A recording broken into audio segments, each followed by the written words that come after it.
Hello, welcome to another Wilderness Tamed video.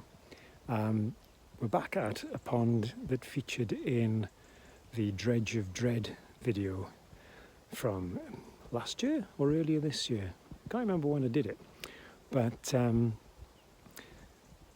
want to link in looking at this one to talking generally about succession in ponds. And it's something I mentioned in a previous pond dredging video. Succession. It's a slow natural process by which most ponds want to turn into woodland.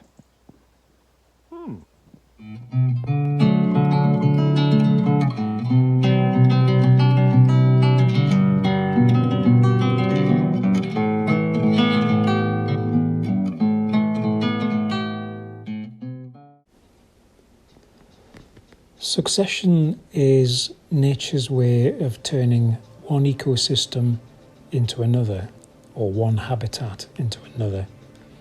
In the case of ponds, it's a gradual transformation spanning decades or even centuries.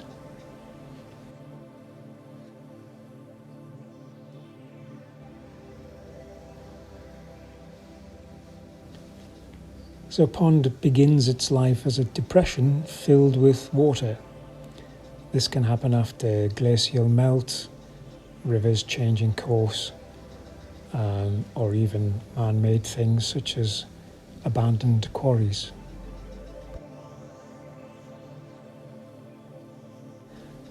The pond initially is nutrient poor and doesn't have a lot of life in it. It's literally just filled up with water, either runoff from the land or rainwater.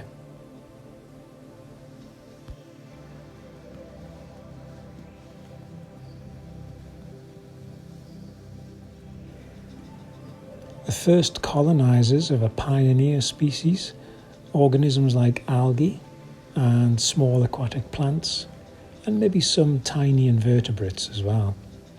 They start the process of enriching the water by releasing oxygen and forming organic matter as they grow, die and decompose in the bottom of the pond.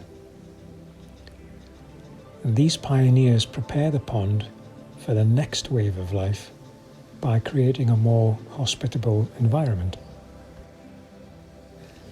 Sedimentation and vegetation growth. Over time, erosion and runoff add sediment and nutrients to the pond. This is known as sedimentation. As the water becomes richer in nutrients, more plants begin to thrive, and they begin to act like filters and create more of a balance in the nutrient levels. The pond becomes a lively habitat, attracting insects, amphibians, birds, and they contribute to the cycle, creating more organic matter as they live, reproduce, and again eventually die in the pond. Shrinking water and expanding plants. As the years pass, plants grow denser, usually from the margins, and begin to dominate the pond. The debris in the bottom forms ever thicker and thicker layers of sediment, and submerged plants give way to emergent plants. So submerged plants, these are often the oxygenators, and the things that root in the sediment at the bottom but never really emerge out of the water, whereas the emergent ones do exactly the opposite. They're rooted in the water, but they send out their leaves and flower spikes up and above the surface of the water. And the water body starts to shrink, and the pond is transitioning into wetland. From wetland to meadow. So eventually, the wetland dries out further. There may still be pockets of water, but the plants are becoming more dominant. As the water disappears and the plants become more dominant, the amphibians and insects that originally colonised the pond need to migrate further afield to find new breeding grounds. Sediment fills the last remaining pockets of water, and grasses and even shrubs begin to take root, and the pond is now transforming into a meadow. It'll still retain a lot of the wetland or pond plants, but probably the more dominant species like the reeds and sedges.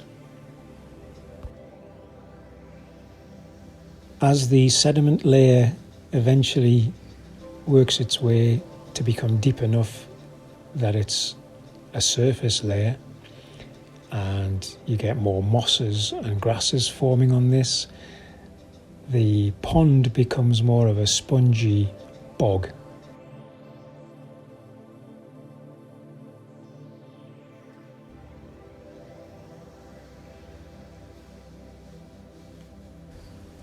The overall diversity begins to diminish. The initial variety of pond plants are overtaken by rushes like those you can see here, sedges and reeds. And again, the mosses will build up on the surface layer, and they'll allow things like shrubs and trees to take root.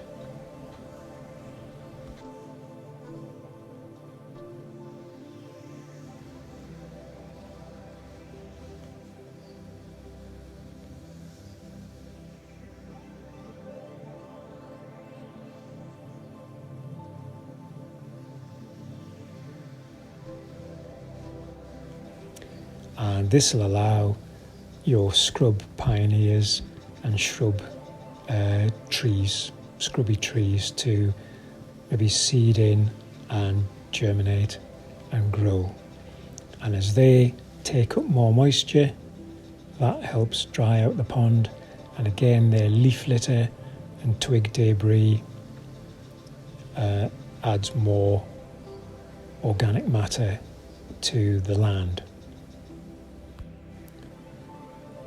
Forest. So the final stage of succession.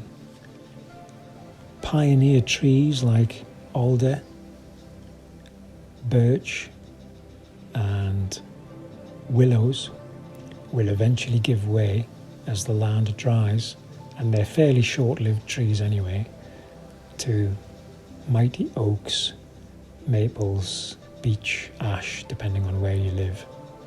And the ecosystem becomes a forest. And the pond as we knew it is now a distant memory. This entire process of pond succession is an incredible example of nature's ability to evolve and adapt, and she's doing this on a rolling basis all the time. It's a reminder that nothing in nature stays the same forever.